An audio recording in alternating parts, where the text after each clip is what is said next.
एतद्योनीनि भूतानि सर्वाणि इति उपधारय अहम कृत्स्नस्य जगतः प्रभवः प्रलयस्तथा. Hello friends, this is the sixth shlok of the seventh chapter of Bhagavad Gita, and in today's video we will understand this shlok in detail. So let's first go over its meaning. So the shlok says, Etadyonini bhutani, which means to hold this embodiment in the elements. Sarvani tu upadharaya, which means for all to hold. Aham kritsnasya jagatah, which means I am the entire creation. Prabhavah pralayastatha, which means and dissolution, the cause.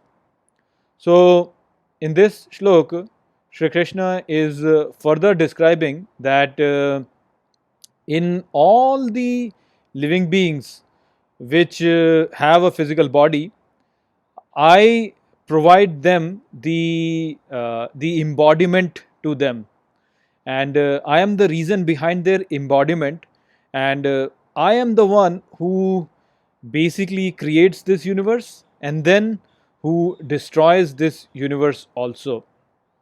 So, as we have understood in the previous two shloks, that Shri Krishna is the one who is the energy behind all the physical objects which are present in this universe, and he is also the power behind the ability of the living beings to witness this creation. So he is the one who is providing the embodiment to all the living beings in this creation, and he is the one who has also created the physical aspect of it also.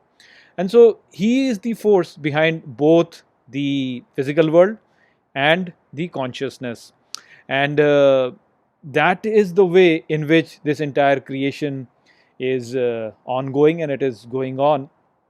So in all the living beings there is an observer which is present, and so that observer is Shri Krishna. And this entire creation that you see, all these physical objects that you see around them, they are also the energy of Shri Krishna himself. And what happens is that all these living beings which are present over there, they take up a body and they experience this world. So they come out from Shri Krishna and then they experience this world, and at the time of the death of the body, they go back into Shri Krishna to come back again in a new form and experiences this world again. So this is the creation, and this is the process which is going on behind this entire creation, and the source behind this process is Shri Krishna. And we have also understood, especially in chapter 2, that everything that comes into being in this creation actually comes into being when this observer is able to observe that thing. So when an observer observes a thing, then the thing comes into existence, and when the observer forgets about that thing, then the object goes back into the unmanifest.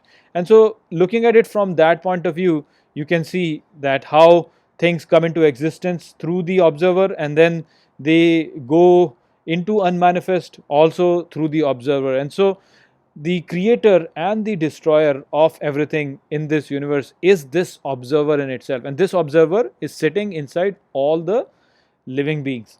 So you have to look at it from that point of view, that through the observer and through these physical objects as such, the creation comes into being, and then it basically goes back into the unmanifest and goes into destruction again. And so this cycle keeps on going, and this whole process is the energy of Shri Krishna himself. So he is the source behind creation of this universe and also the destruction of this universe. He is the one who is giving embodiments to all the living beings, and through these living beings he is continuing this yajna, this process of this creation in itself, and that is all it boils down to.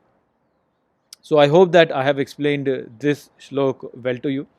With that, I will close this video. I will see you all in the next video. Take care.